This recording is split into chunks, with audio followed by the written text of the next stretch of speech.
Bueno, acompáñame en tu Biblia, Salmo 24. Estamos hace ya, pienso que más de un año en el estudio de los Salmos y habíamos comenzado una triada de Salmos, una unidad de Salmos que comenzaba en el Salmo 22, ¿no? ¿Te acordás el Salmo 22? Ahí se narraban los acontecimientos más trágicos de la historia de la humanidad.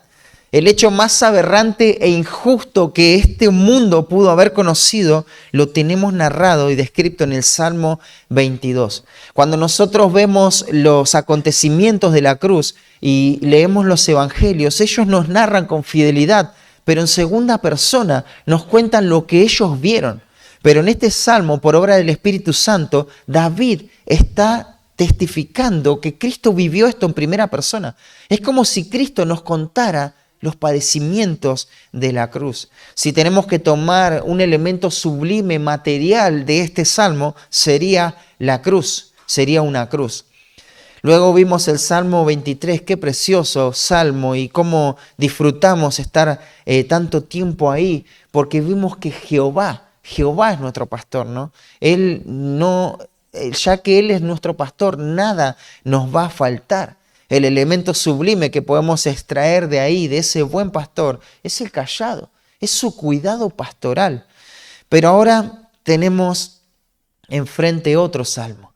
Por un lado vimos al pastor sufriente, el pastor protector, pero ahora es el príncipe de los pastores que va a venir a buscar a los suyos. Y el elemento sublime, material, que podemos extraer de ahí para recordarlos es la corona.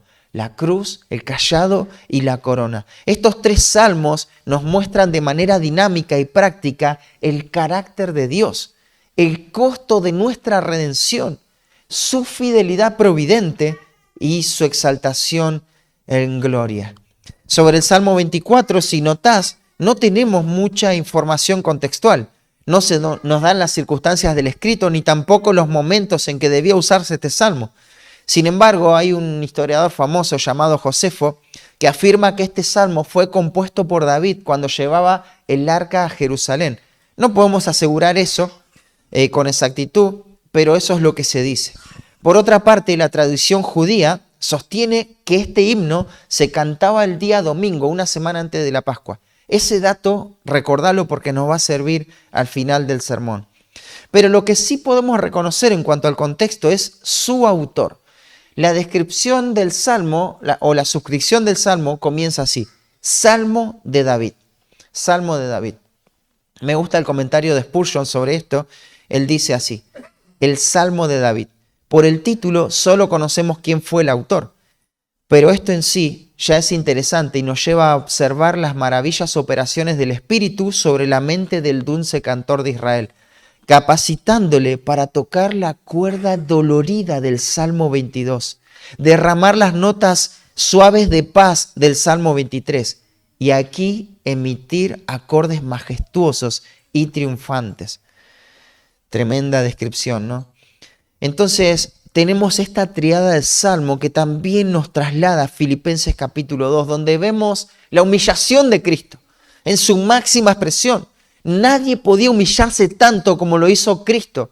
Pero después en el mismo capítulo tenemos su exaltación gloriosa. Y este salmo nos muestra eso. Antes de dar lectura al salmo, déjame decirte la idea central de lo que vamos a ver. El salmo describe la grandeza gloriosa del incomparable Rey. Él viene. ¿Y cuál debe ser nuestra actitud ante su majestad? Eso es lo que vamos a proponernos a avanzar en esta mañana. Y con eso en mente, demos lectura al Salmo 24. Dice así la palabra del Señor. Salmo de David. De Jehová es la tierra y su plenitud, el mundo y los que en él habitan, porque él la fundó sobre los mares y la afirmó sobre los ríos. ¿Quién subirá al monte de Jehová? ¿Y quién estará en su lugar santo? El limpio de manos y puro de corazón, el que no ha elevado su alma a cosas vanas, ni jurado con engaño. Él recibirá bendición de Jehová y justicia del Dios de salvación. Tal es la generación de los que le buscan, de los que buscan tu rostro, oh Dios de Jacob. Sela. Alzad, oh puertas, vuestras cabezas, y alzaos vosotras, puertas eternas, y entrará el Rey de Gloria. ¿Quién es este Rey de Gloria? Jehová el fuerte y valiente, Jehová el poderoso en batalla. Alzad, oh puertas, vuestras cabezas, y alzaos vosotras, puertas eternas, y entrará el Rey de Gloria. ¿Quién es este Rey de Gloria? Jehová de los ejércitos, Él es el Rey de Gloria, Selah. El título en esta mañana es El incomparable Rey, o el Rey incomparable viene, el Rey incomparable viene. Y los versículos 1 y 2 vamos a ver la primera actitud que tenemos que tener ante la venida de este Rey incomparable. Y primero es, reconozcan la autoridad y el poder del Rey incomparable. Reconozcan la autoridad y poder del Rey incomparable. El Rey incomparable viene. Y ante este hecho debemos reconocer su autoridad, su poder. Fíjate cómo lo dice el texto. De Jehová es la tierra y su plenitud, el mundo y los que en él habitan. En este primer versículo lo que tenemos es un paralelismo sinónimo. Es decir, se repite el pensamiento de la primera línea en la segunda línea. Y este recurso se va a emplear para afirmar o para enfatizar esta afirmación. Y dice primero de Jehová, y ahí nos tenemos que detener. Se usa este nombre para realzar la trascendencia y autoexistencia del Rey soberano del universo, del dueño del universo. El gran yo soy es el poseedor. Cuando veas la palabra Jehová, no pierdas el efecto de eso. Este salmo comienza de manera similar al Salmo 23. ¿Te acordás? Jehová. Empieza así, diciendo Jehová es mi pastor. Aunque la versión antigua de 1909 subraya de manera directa la persona de Dios, hace justicia con la traducción, ¿no? Y lo dice así, Jehová es mi pastor, no me faltará. No me va a faltar, porque su persona es suficiente. Dios es, podríamos decir, y eso basta, ya alcanza, es más que suficiente. Cuando expresamos Dios es, Él es autoexistente, Él es suficiente para llenar cualquier vida, eso basta. Si decimos Gabriel es ¿qué? O sea, la idea gramatical no tiene sentido, ¿no? Necesitas ahí una estructura que le dé sentido para tener una oración completa. Gabriel es ¿qué? Tenés que agregar algo sí o sí ahí. Necesitas agregar algo. Podríamos agregar Gabriel es nada y eso haría justicia con la gramática y con la semántica también, ¿no? Gabriel es nada, eso está bien. Pero cuando decís Dios es, ya está, se acabó la historia, punto final. Dios es. No necesita ninguna estructura, no necesita ningún complemento. Dios es. Su persona es suficiente, es infinita. Él no depende de nada para su existencia. Así lo deja ver el Salmo 18:31. Dice, porque ¿quién es Dios? Sino solo Jehová. Es Jehová. Jehová. Fin de la historia. Es una carga profunda la que hay en este nombre y debemos prestar atención cómo el Salmo lo va a tratar. En el versículo 2 se va a reemplazar a este nombre Jehová por el pronombre Él y va a manifestar su poder. El versículo 3 se menciona a Jehová como alguien santo, alguien que hay que honrarlo y respetarlo. El versículo 5 dice que Jehová bendice. El versículo 8 se lo menciona 2 veces como el fuerte y valiente y como el poderoso en batalla. El versículo 10 se lo ve a Jehová de los ejércitos y luego se usa ese pronombre para adjudicarle gloria. Hay un claro énfasis en Jehová como alguien incomparable, alguien que no tiene un punto de referencia. Por otro lado, vemos en los versículos 1 y 2 que Dios está por encima de todo. Él es inmenso, Él se muestra en una posición elevada. Y el versículo 5 y el versículo 7 y el versículo 10 hablan de que tenemos que alzar. Algo hay que alzar. ¿Quién subirá al monte? Alzado puertas 2 veces, ¿no? En nuestra bajeza no podemos llegar a Dios. No solo su nombre supremo es mencionado varias veces, sino que va a contrastar este incomparable Dios con seres inferiores, o sea, nosotros. Siempre estamos abajo. Siempre estamos en una posición de elevarnos a Dios, de elevar nuestra alma, de elevar nuestro corazón, porque Él es alto, Él es grande, Él es incomparable. Así que este nombre Jehová nos muestra la trascendencia inherente de su persona. Él es incomparable, hermanos. Y fíjate, empieza diciendo el Salmo de Jehová. De Jehová es la tierra y su plenitud, el mundo y los que en él habitan. La tierra es de él y todo lo que hay en la tierra, el contenido y el continente. La segunda línea afirma que aún las personas le pertenecen a Dios. Todo cuanto hubo, todo cuanto hay, cuanto habrá, todo el universo creado es posesión de Jehová. Cuando vos mirás cada paisaje, no sé cuánto has viajado, pero cuando ves la inmensidad del mar, o cuando escuchás en algún documental la profundidad de los océanos, eso le pertenece a Dios. Eso es de Dios, es propiedad de Él. Los grandes peces, las ballenas enormes, eso tiene dueño, es de Dios. Aún cuando observás las cosas más diminutas de un océano, peces que son transparentes directamente porque no los alumbra nunca la luz, ¿no? Bueno, eso es de Dios. Pero no solamente el mar, sino el universo entero. Cada estrella Él conoce por su nombre, Él la creó y es de Él. Cada cosa es de Dios. Y vas a tu casa y decís, esta es mi casa. Es mentira, esa no es tu casa, es de Dios. Todo es posesión de Él, todo le pertenece a Él. Claro, por un orden práctico y para funcionar nosotros hacemos títulos de propiedad, pero son una fantasía al final del día, porque de Jehová es la tierra y su plenitud. Todo le pertenece a Él, así que todos los animales son de Él, toda la vegetación. Cuando viajas en la avioneta por la selva, ves, Rebe siempre dice, esto es un mar pero verde.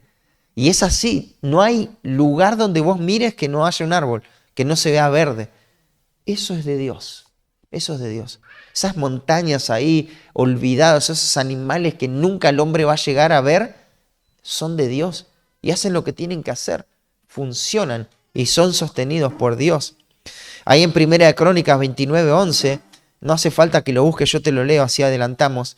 Dice, tuya es, oh Jehová, la magnificencia y el poder, la gloria, la victoria y el honor, porque todas las cosas que están en los cielos y en la tierra son tuyas. Todo es de Dios. Iba a decir, tuyo, oh Jehová, es el reino y tú eres excelso sobre todos. Las riquezas y la gloria proceden de ti y tú dominas sobre todo. En tu mano está la fuerza y el poder y en tu mano el hacer grande y dar poder a todos. Ahora pues, Dios nuestro, nosotros alabamos y loamos tu glorioso nombre. Qué maravilloso. Este pasaje sí quiero que me acompañes en Isaías 40.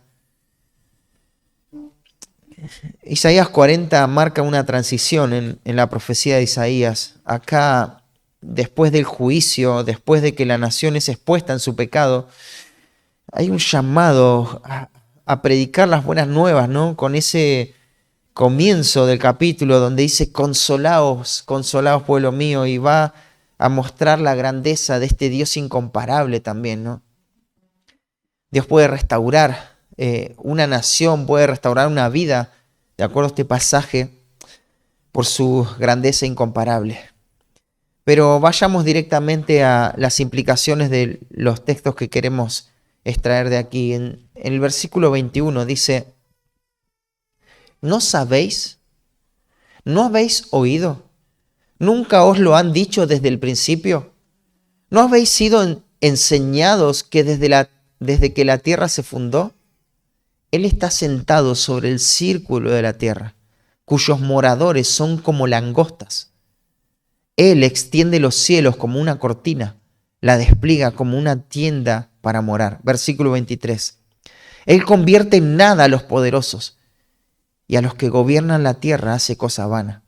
Como si nunca hubieran sido plantados, como si nunca hubieran sido sembrados, como si nunca su tronco hubiera tenido raíz en la tierra.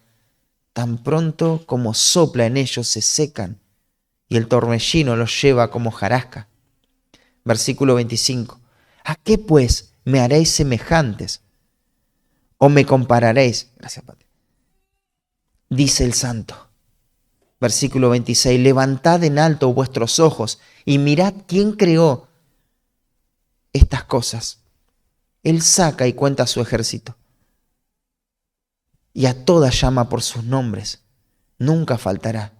Tal es la grandeza de su fuerza y el poder de su dominio. Él está por encima de todo. En el mismo capítulo de Isaías se muestra la gloria del hombre también. ¿Qué es la gloria del hombre frente a esto que acaba de escribir Isaías? Bueno, la gloria del hombre te lo muestra con una ilustración. Es como una planta. Nada más. ¿Cuánto dura una planta? No mucho, ¿no? Se mueren. Pero la gloria del hombre, ¿qué es? Como la flor de esa planta. O sea, peor todavía, dura menos. Su gloria dura menos que su vida. Y eso en contraposición con el incomparable Dios. Él convierte a los poderosos en nada. Él es incomparable, hermanos amados. Por eso no tenemos que perseguir las cosas de la creación, sino al Creador. ¿Te acordás lo que Pablo le dice a Timoteo? Nada hemos traído a este mundo. O sea, no persigas las posesiones materiales porque nada hemos traído a este mundo. Y sin duda nada podremos sacar. ¿Qué tenía que hacer Timoteo? Perseguir la piedad. Porque eso trae ganancia real para esta vida y para la venidera. Pero qué gran verdad, ¿no? ¿Por qué no podremos sacar nada de este mundo? Porque todo es de Dios. Y a Dios no le podemos robar, ¿no? Él es el dueño de todo, el poseedor de todo. Y nos va a dar la razón por qué Él es el dueño y por qué Él tiene toda autoridad sobre su creación. Y esto es clave porque a su vez desmitifica esa creencia antigua de que el dios cananeo Han era el que controlaba los mares, ¿no? Los ríos. Y acaba de decir, porque Él fundó la tierra sobre los mares y la firmó sobre los ríos. Él tiene autoridad sobre todo. Él está por encima de cualquier concepto erróneo que se pueda tener aún de la misma creación. ¿Hay conceptos erróneos en cuanto a la creación? Sí, ¿no? Varios detalles en cuanto a eso, ¿no? Bueno, Él está por encima de todo. No hay discusión. Él no tiene que demostrar nada. Él dice lo que hizo y se acabó la historia, ¿no? Acá se puede ver su poder. Él fundó la tierra sobre los mares. ¿Quién construye algo así sobre el mar? Toma algo que es totalmente inestable y hace toda la creación. Recién cantábamos que con su boca, ¿no? Él creó todo. Cuando vas a Génesis capítulo 1, encontrás el verbo ese, dijo Dios. Ese verbo hebreo amar se menciona 9 veces. 9 veces que Dios dijo algo, existe todo en el universo. Ese es el poder de Dios. Jeremías reconoce este poder, ¿no? Esa palabra fundar, ahora vamos a Jeremías, pero esa palabra fundar es establecer la base, es poner los cimientos para poder construir. Y el Rey incomparable tiene toda autoridad porque Él tiene todo el poder para hacer todo cuanto quiera hacer.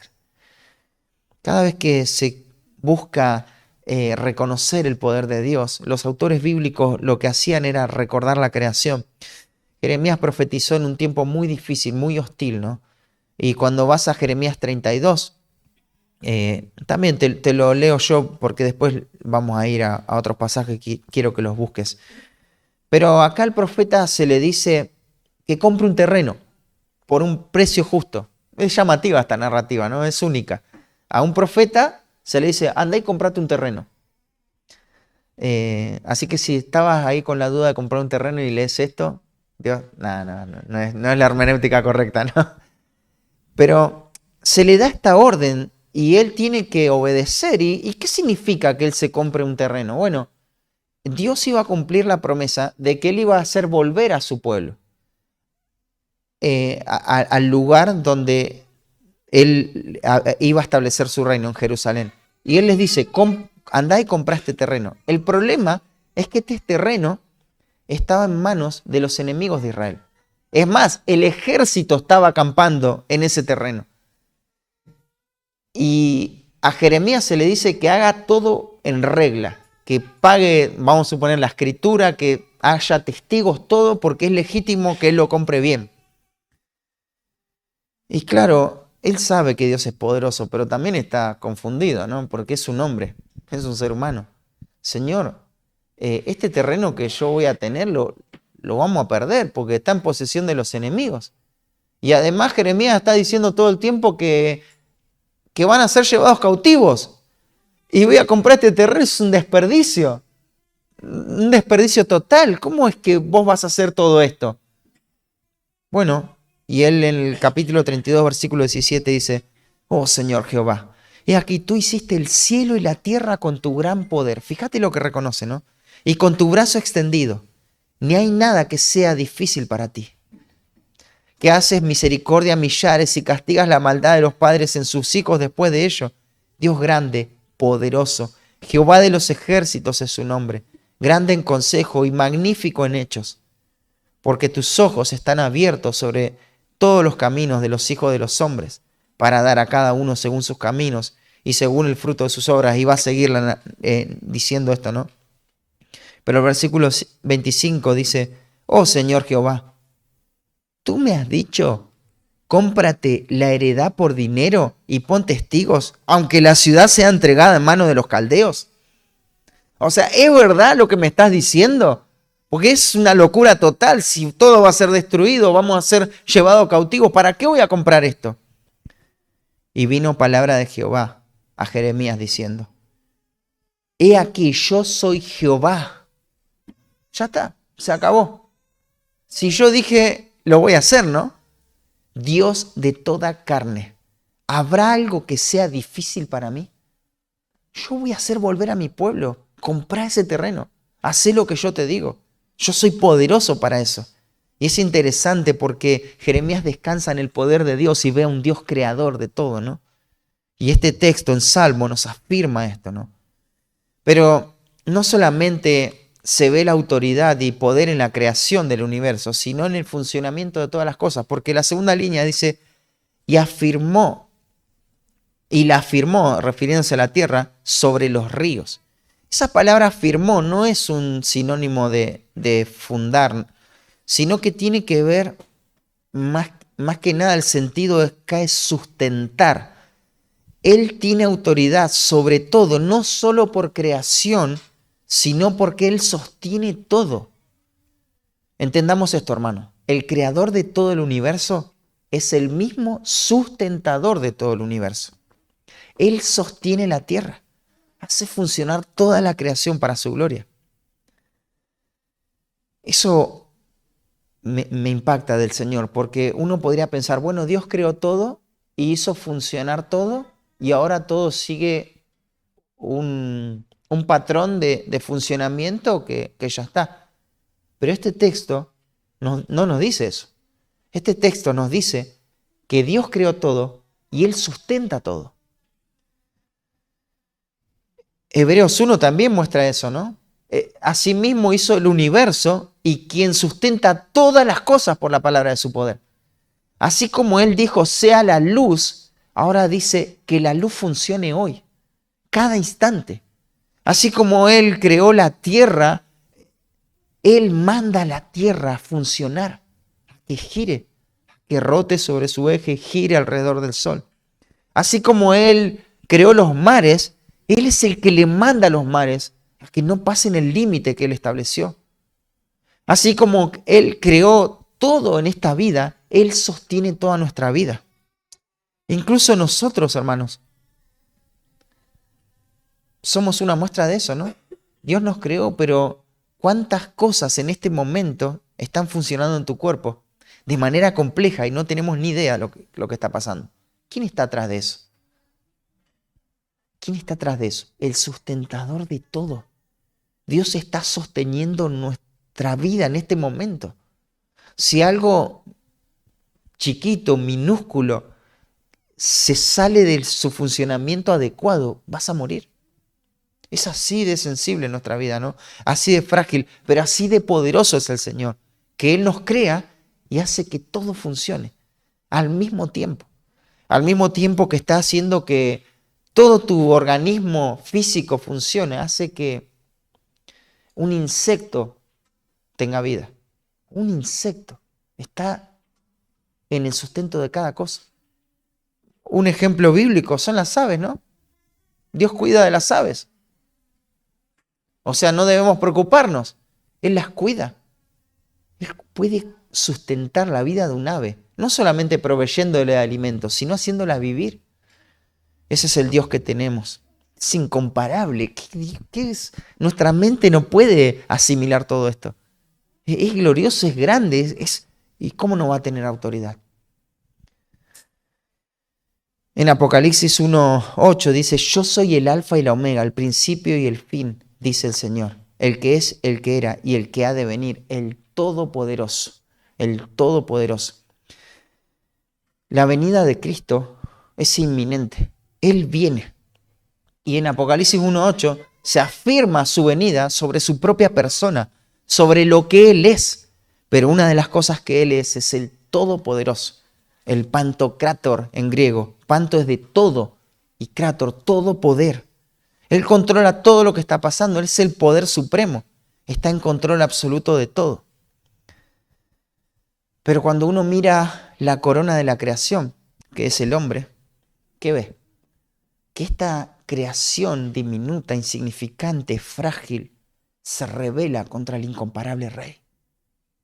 Pensando que pueden hacer lo que quieran con sus vidas. Que pueden rechazar a Cristo o vivir para Cristo. Total es su decisión. Cada uno puede decidir lo que cree que es mejor en el momento oportuno. Si lo siento ahora, lo hago ahora. Y si ahora no lo siento, bueno, no lo hago ahora.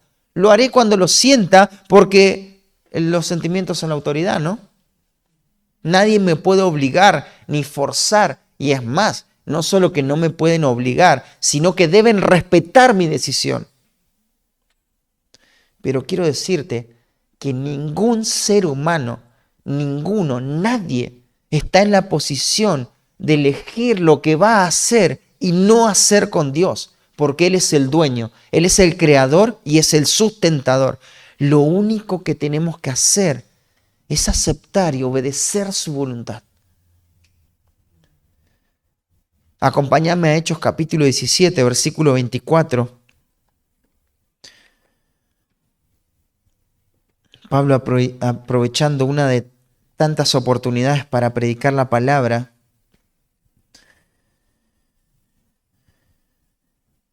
él va a predicar a un grupo de personas que eran religiosas y que rendían culto a muchas deidades, ¿no? Incluso tenían ahí un santito, podríamos decirlo así, que tenía un título así: por las dudas, si hay un Dios que no conocemos, le rendimos culto a este santo, al Dios no conocido.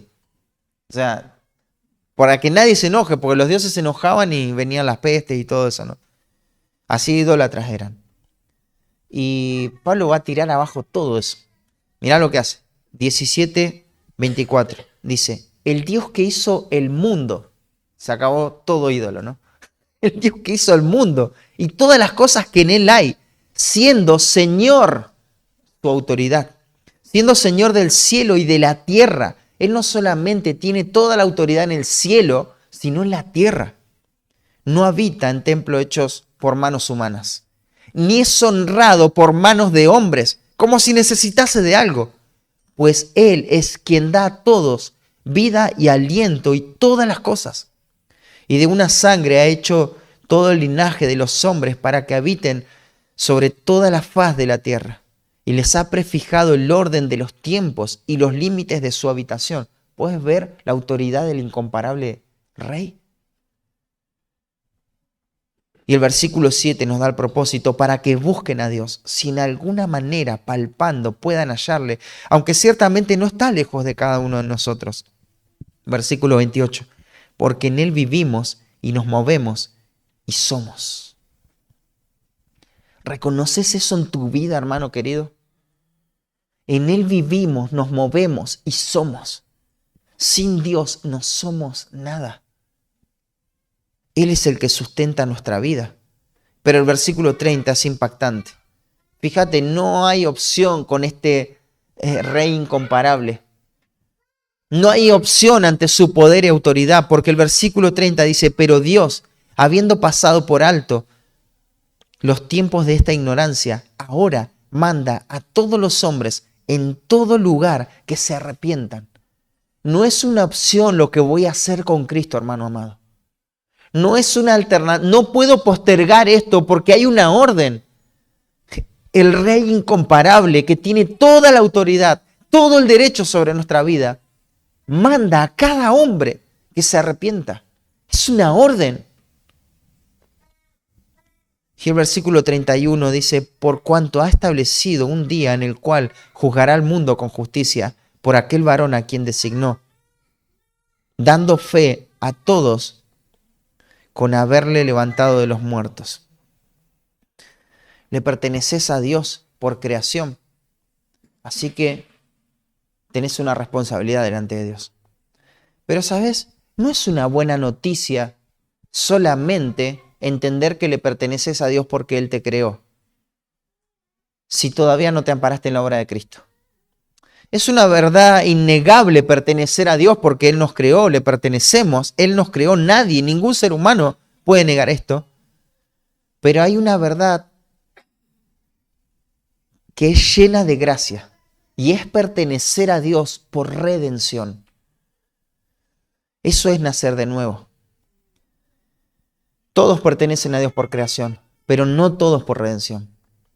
Si un día corriste a Cristo para salvación, si miraste al incomparable Rey y el Calvario, el sacrificio hecho por ti, entonces fuiste comprado por precio. ¿Y cuál es tu única opción de vida? Ahora lo que tenemos que hacer es glorificar a Dios en nuestros cuerpos, ¿no? Honrar al Señor, sin opción. Hay un antiguo himno escocés escrito por Maltbie Badcock, no sé si lo pronuncié bien, pero dice así: el mundo es de mi Dios, su eterna posesión. Eleva a Dios su dulce voz, la entera creación. El mundo es de mi Dios, conforta así pensar. Él hizo el sol y el arrebol, la tierra, cielo y mar. El mundo es de mi Dios. Escucho alegre son del ruiseñor, que al Creador eleva su canción. El mundo es de mi Dios, y en todo mi redor las flores mil con voz sutil declaran fiel amor. El mundo es de mi Dios, jamás lo olvidaré, aunque infernal parezca el mal. Mi Padre Dios es Rey. El mundo es de mi Dios, y al Salvador Jesús hará vencer por su poder con la obra de la cruz. El incomparable, el Rey incomparable viene, y lo que tenemos que hacer es reconocer la autoridad y el poder de este Rey incomparable que viene. En segundo lugar, los versículos 3 al 6 nos van a alentar a buscar la santidad y la salvación del Rey incomparable que viene. Y comienza con esta pregunta: ¿quién subirá al monte de Jehová? ¿Y quién estará en su lugar santo?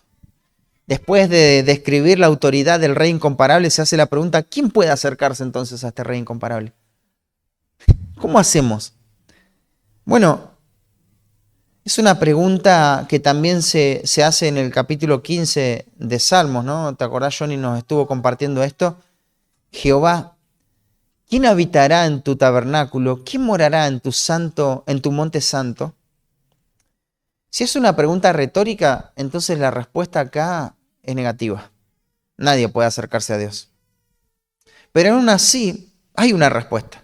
Y parece dar alguna posibilidad, alguna luz de esperanza para que alguien se pueda relacionar con el incomparable Rey. La pregunta esta, a su vez, cargaba el corazón de todo judío en este tiempo, e incluso en los tiempos de Jesús.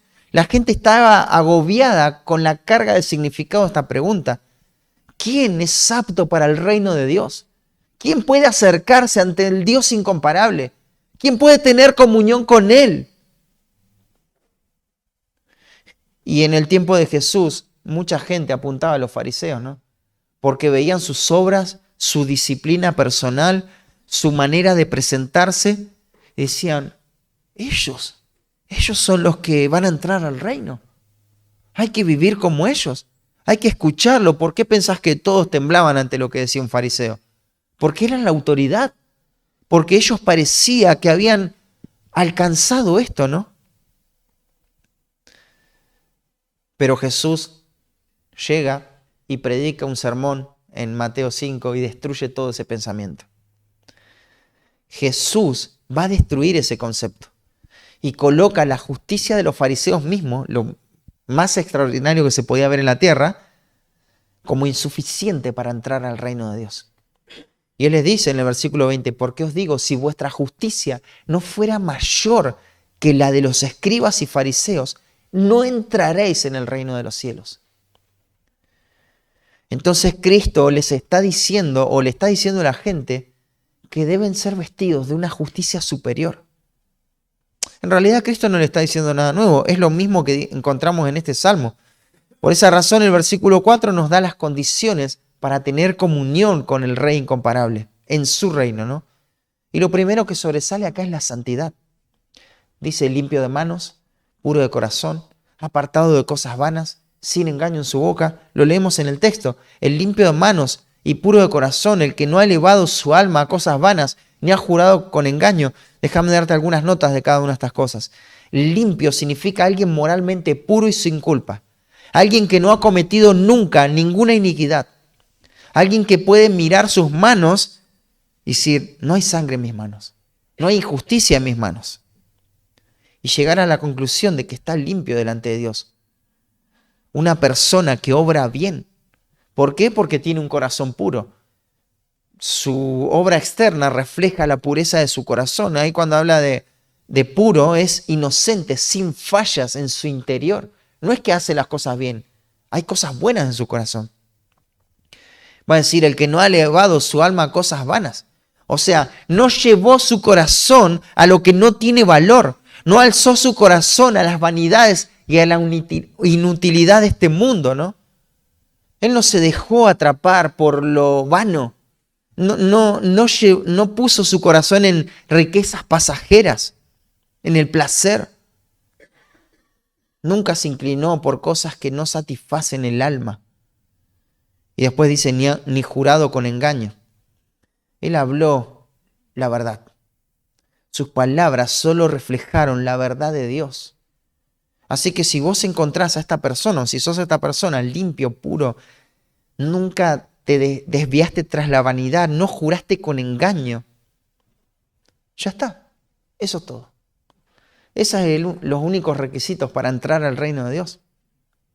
Entonces, ¿cómo puedo tener comunión con el Rey incomparable? Bueno, este es el estándar. Claro, vos decís, Santiago dice que nadie puede refrenar la lengua, ¿no? Que todos ofendemos muchas veces con la lengua. Y acá dice, no ha jurado con engaño. O sea, el estándar es alto, hermanos. Para entrar a tener comunión con este Rey, se amerita una justicia perfecta. Y el referente humano pecador más alto para esto eran los fariseos, y no dan la talla. La justicia religiosa humana no es suficiente para conformar el estándar y satisfacer la santidad de Dios. Por eso es que se necesita un mediador. Por eso es que se necesita un redentor. ¿Quién va a tener comunión con Dios? La persona que esté vestida de esta justicia perfecta. Y esta es la justicia perfecta de Cristo. Es el único que dio a la talla. Es el único ser humano, porque Él se hizo hombre y era un hombre verdadero, en el cual cuando Dios lo miró, dijo, este es mi hijo. En Él me deleito. Literalmente, en Él me pongo contento, ¿no? Él es el que me complace. Con Él puedo tener comunión. Ese es el hombre al que tenemos que buscar. No es buscar cosas o actividades, sino una persona. Y esa es la persona de Cristo. Pedro dice que Él no hizo pecado. No cometió ningún pecado. No obró mal. Ni se halló engaño en su boca. Cuando le maldecía, no respondía con maldición. Cuando padecía, no amenazaba. Él encomendaba su causa al que juzga justamente, ¿no? Y Él llevó nuestros pecados sobre el madero. Para que nosotros, estando muertos, ¿qué? Vivamos a la justicia. Vivamos a la justicia.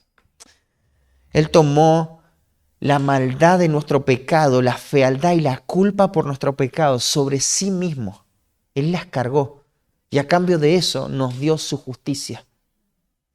Entonces, cuando nosotros nos presentamos delante del Dios incomparable, lo hacemos amparado en la justicia de Cristo. podemos tener comunión con el Dios incomparable, con el Rey incomparable. ¿Por qué? Porque no nos basamos en nuestra propia justicia. Lo que nos permite tener comunión con el Rey incomparable es la base de los méritos de Cristo. Son sus méritos, es su justicia. ¿Y qué pasó con nuestra injusticia, con nuestra vida de pecado? Bueno, fue tomada por Cristo. Y Él se presenta delante de Dios y es tratado injustamente, como un pecador vil, hostil, asesino, traidor, ladrón. Y el Padre derrama toda la ira en el Hijo por amor a nosotros. Ese es el Dios incomparable que tenemos. El Dios que pone un estándar alto porque Él es santo y nadie puede llegar, pero el Dios que provee para que podamos tener comunión con Él. Alabado sea el Señor, ¿no? La única manera de obtener esa justicia es que se nos regale esa justicia. Y la Escritura dice en Romanos 3, siendo justificados gratuitamente. El último llamado de la salvación en Apocalipsis 22 nos habla de esto también, ¿no? Todo aquel que tenga sed, venga y beba del agua gratuitamente. No tenemos que hacer nada. Es la gracia de Dios rescatándonos del pecado y poniéndonos en esta posición. Por eso el versículo 5 es la obra de Dios. La salvación es la obra de Dios. Él recibirá bendición de Jehová. Esa palabra bendición es la misma palabra que dijimos de elevar. Él traerá bendición. Esta persona va a ser elevada por Dios para alcanzar su gracia. Va a ser rescatada del pozo del pecado para la gloria de Dios. Él va a recibir la bendición de Dios. Y sabemos lo que es la bendición de Dios, ¿no? Ya estudiamos en cuanto a esto, ¿no? Dios no bendice a los inconversos. Dios bendice a los creyentes, a sus hijos. Su bendición lo persigue y este es el primer momento. Va a recibir la bendición de Dios y la justicia del Dios de salvación. Fíjate el texto, mira el texto. Y justicia. ¿De quién la justicia? ¿De esa persona que cuidó sus manos? No, no es una justicia personal esto. Es la justicia de Dios. Dios lo va a declarar justo. Él lo va a justificar literalmente. Del Dios de salvación. La salvación es otorgada como un regalo de Dios a través de la gracia, por medio de la fe. Lo vemos en Efesios a eso. Dios da la salvación. Nadie obtiene la salvación por obras. Es la gracia de Dios. Nadie puede tener justicia, nadie puede tener comunión con Dios basado en una justicia personal, ¿no? Porque no es suficiente. Pero gloria a Dios porque Él intervino en nuestra historia para traernos esta justificación, ¿no? Y esta justicia y salvación es otorgada a estos pobres pecadores que ahora le buscan. Fíjate, versículo 6 dice, tal es la generación de los que le buscan, de los que buscan tu rostro. Ahora pueden buscar al Señor. Porque fueron alcanzados por la gracia del Señor. Y ahora ellos pueden decir, quiero a Cristo. No quiero otra cosa. Dame a Cristo. Se me viene a la mente ese himno, ¿no? Háblame más de Jesús. Quiero aprender más de Él. Ahora pueden buscar al Señor. Pueden seguir las pisadas del Maestro, lo que mencionábamos de Pedro. Pueden imitarlo en sus obras. Ahora pueden vivir una vida en santidad. Ahora pueden exponer su corazón a la verdad para que ese corazón esté puro. Ahora ellos que fueron bendecidos, ahora esta generación que le busca, pueden elevar su alma a Dios y hablar la verdad para traer gracia al que escucha. Y la última línea de este texto dice, oh Dios de Jacob, Sela. Sela es una pausa, hay que meditar en esa última expresión.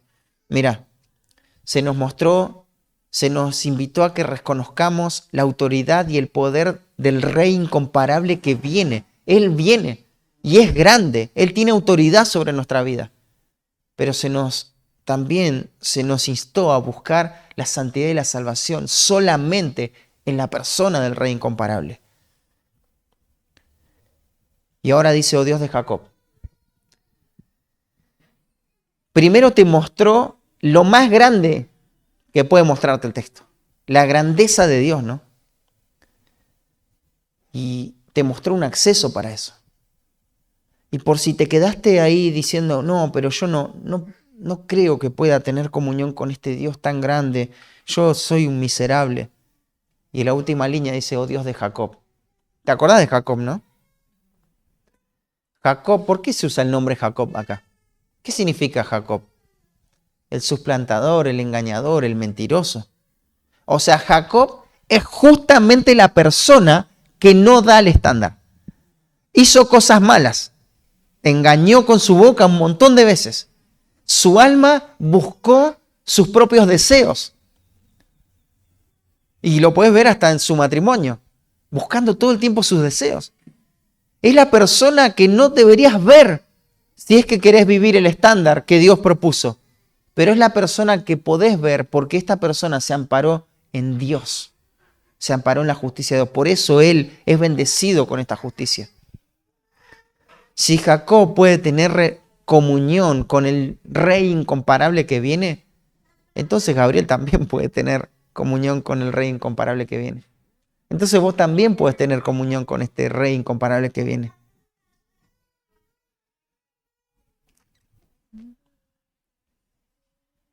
Él fue bendecido. ¿Te acordás de ese momento de la bendición de Jacob? Luchaba por la bendición, ¿no?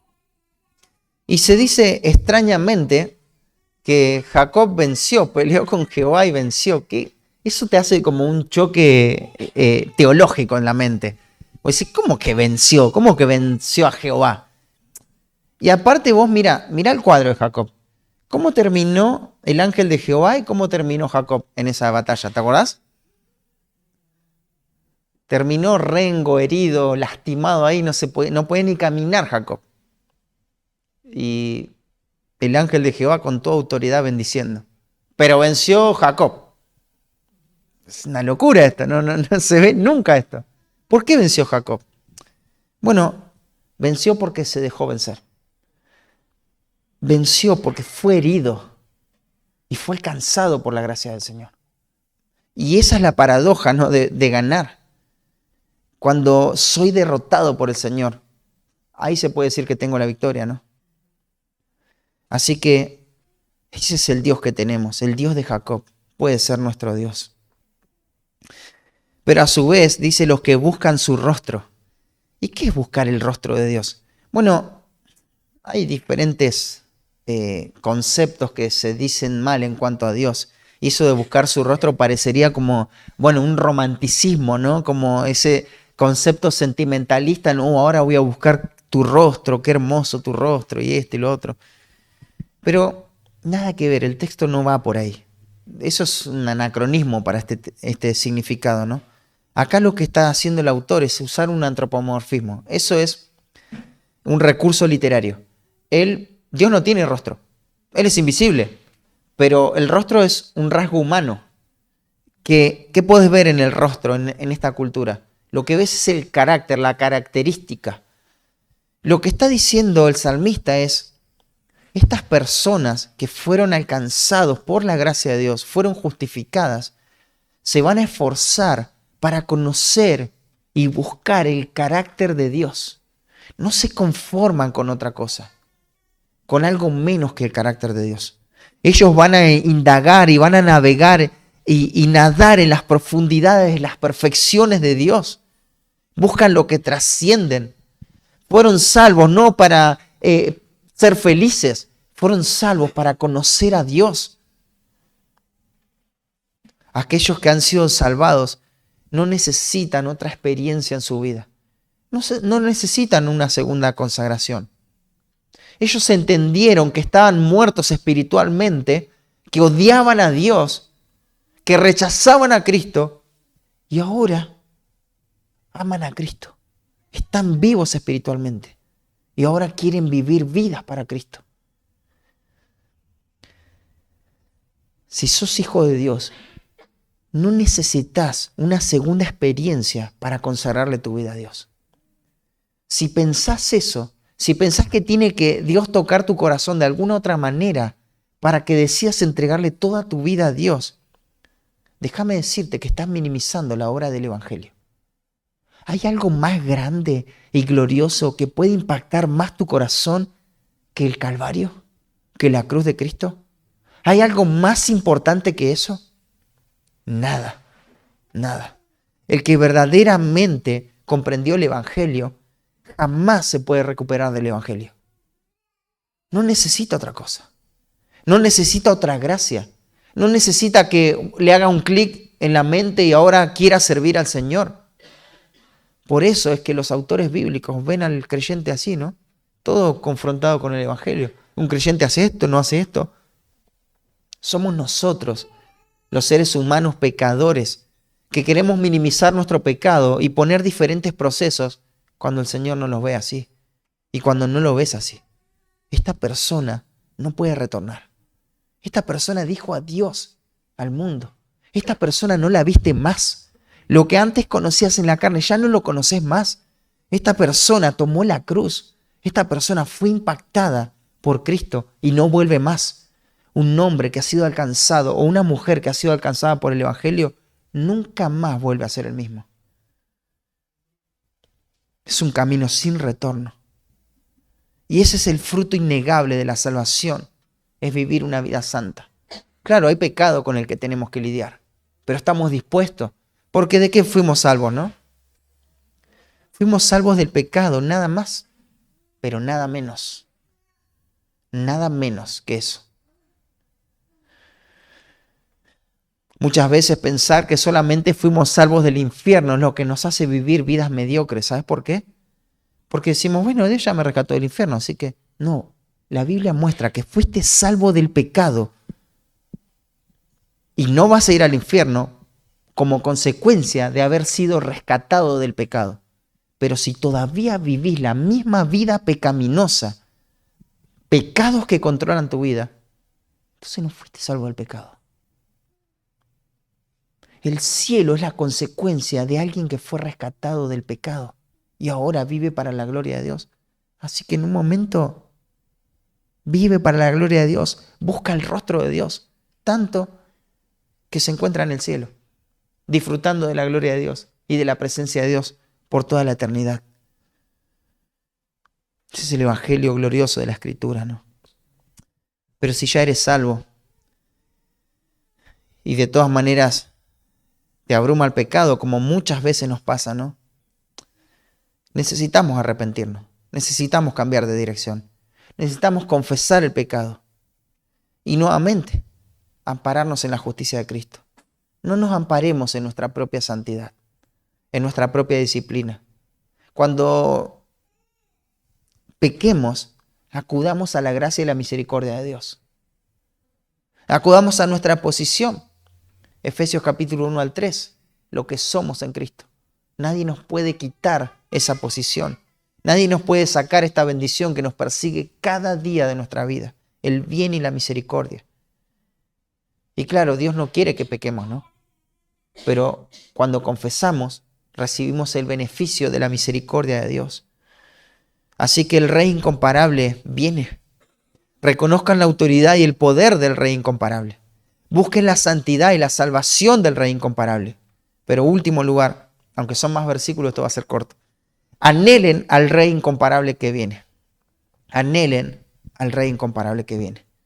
Ahora todo el pueblo de Dios tiene que anhelar la venida de su Rey.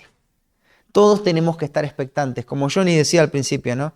No solamente saber que Él va a venir, sino que nuestro corazón arda por su venida. Todos deben prepararse para su venida. Los versículos 7 al 10 son un paralelismo, es una palabra rara, se llama quiasma. Esto es cuando un pensamiento se menciona y después de 2 o 3 líneas se vuelve a mencionar el mismo pensamiento y se repiten estructuras. Básicamente dicen lo mismo, pero quieren enfatizar en esto que están diciendo. Por eso la repetición intercalada, ¿no? Y esto se usa en las canciones hebreas para dar el golpe final en la canción. Es como para, ¿viste? Cuando estás escuchando una canción y al final termina allá arriba. Bueno, este quiasma se usa para esto, para dar el último golpe. ¿Qué hay que hacer ahora con este Rey incomparable que viene? Además de buscar su santidad y la salvación en Él. Él todavía no está acá, pero Él viene. Así que anhelen su venida. Y va a decir el versículo 7, alzado puertas vuestras cabezas, y alzaos vosotras puertas eternas, y entrará el Rey de gloria. Alzado puertas es, abran las puertas, despejen el camino para que entre el Rey incomparable a la ciudad. Es la idea de un ejército que venía victorioso y tenían que abrirle las puertas de par en par y festejar el triunfo. Es un cántico de triunfo, ¿no? Versículo 8, hay una pregunta ahí. ¿Quién es este Rey de gloria? Jehová el fuerte y valiente, Jehová el poderoso en batalla. ¿Viste el cuadro del ejército? Él es el Rey de gloria. Y se describe acá a este rey, y nota esto, es un detalle no menor, como un guerrero asombroso, como un fuerte y valiente que no pierde ninguna batalla. Sale victorioso en todas las batallas. Y nuevamente la repetición de ideas. Versículo 9. Alzado puertas vuestras cabezas y alzaos vosotras puertas eternas y entrará el Rey de gloria. Nuevamente el clamor a prepararse, a despejar el camino, a despertar. El Señor viene y Él es el Rey de gloria. Y la pregunta del versículo 10. ¿Quién es este Rey de gloria? La respuesta es, resumiendo todo lo anterior, Jehová de los ejércitos. Nuevamente se asocia a la batalla, pero se da un nombre acá. Los nombres son muy importantes. Jehová Sabaoth, Jehová de los ejércitos. Qué lejos quedó la imagen del Salmo 22, ¿no?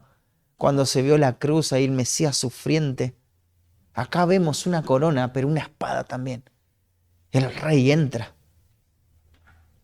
Quiero que no pierdas de vista esto y relacionemos algunos pensamientos de este salmo, como hacen ecos en alguna parte del Nuevo Testamento.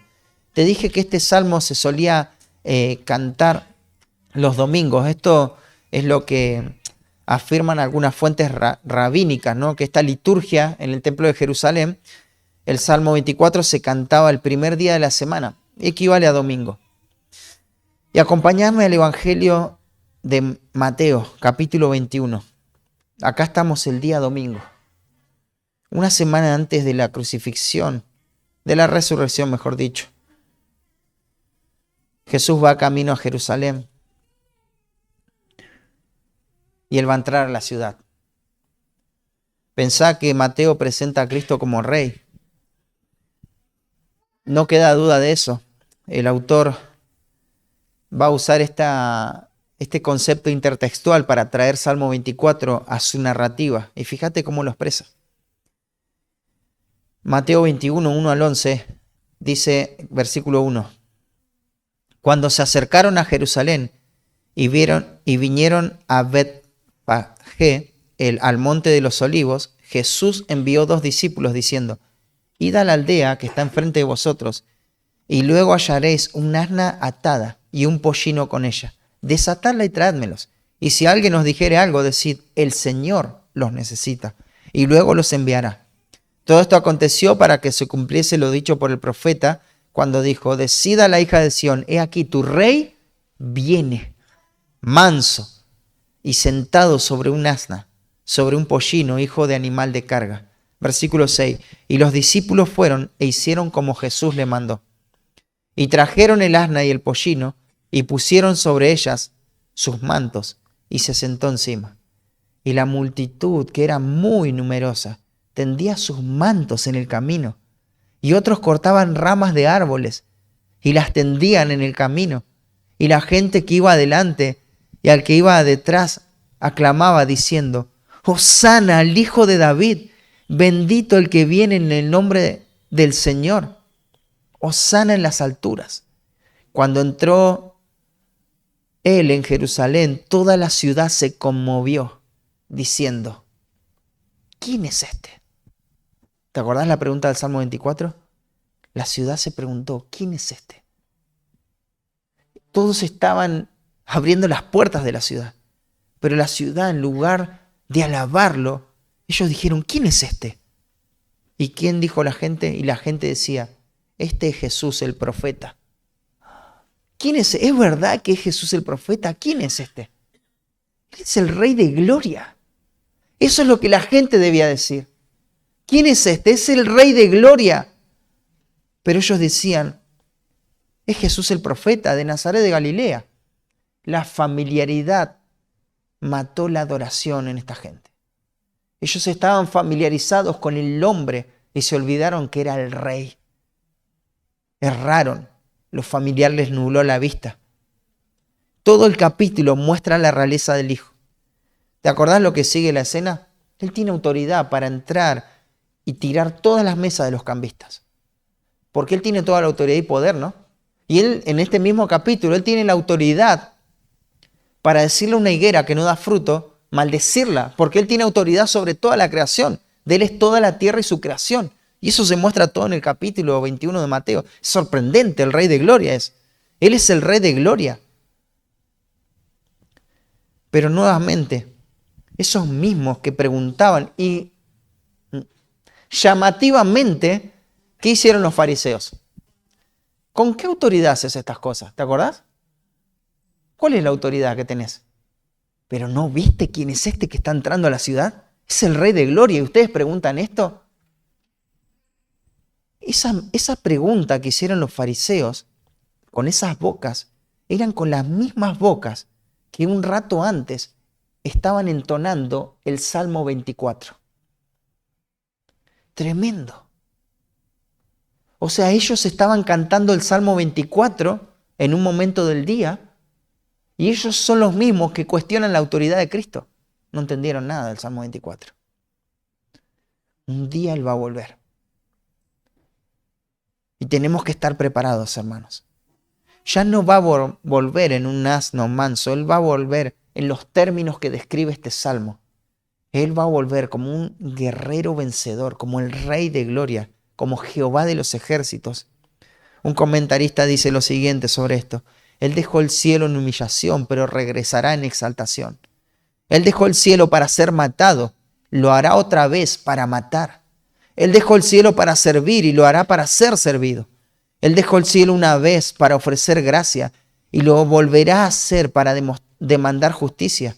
Él dejó el cielo una vez para buscar y salvar y lo volverá a hacer para buscar y destruir. La pregunta es, ¿está usted listo? Lo que nos tenemos que hacer, la pregunta que nos tenemos que hacer es esta. ¿Está el Salmo 24 en tus manos, como estuvo en la boca de aquellos fariseos? Lo tenemos en las manos. Contemplamos al Rey incomparable. ¿Cuál va a ser nuestra actitud frente a su majestad? ¿Cómo vamos a responder a este Rey incomparable que viene? Hermanos, Él es el dueño de nuestra vida. Persigamos la santidad como el fruto de la salvación. Anhelemos la venida de Cristo. ¿Cuándo la iglesia perdió esto de vista, no? La iglesia primitiva constantemente se saludaba recordando que Cristo viene. Su conciencia a huir del pecado y tratar bien a las demás personas era en vista de la presencia de Dios. Cristo viene, Él está viniendo. La falsa enseñanza ha hecho que perdamos de vista su inminente regreso, ¿no? ¿Dónde está la promesa de su advenimiento? Dicen los falsos maestros. Él tarda, Él no va a venir. Puedes hacer tu vida, manejar en tus propios parámetros, proyecta tu vida a lo material. No pienses en lo eterno, falta, no va a venir. Johnny decía, lo más seguro en esta vida es la venida de Cristo. La muerte es lo segundo. Gran verdad, el Rey incomparable viene y tenemos la gracia de contar con el Salmo 24. Preparemos nuestro corazón. Padre, gracias por tu palabra en esta mañana. Gracias porque nos muestra, Señor, por un lado, tu grandeza, nos muestras tu santidad, nos muestras tu belleza, tu gracia, tu compasión. Nos muestras el pecado, pero también nos das esperanza, Señor, para poder confesarte y rendirnos ante el Rey incomparable que viene. Que no tomemos la actitud de los fariseos y la gente, las multitudes, que no hicieron lo que tenían que hacer con el Rey. Ellos se familiarizaron con la majestad del Rey que estaba entre ellos. Hicieron esa pregunta y después a los días dijeron que lo crucifiquen, Señor. Respondieron mal ante la gracia, pero que nosotros no lo hagamos de esa manera.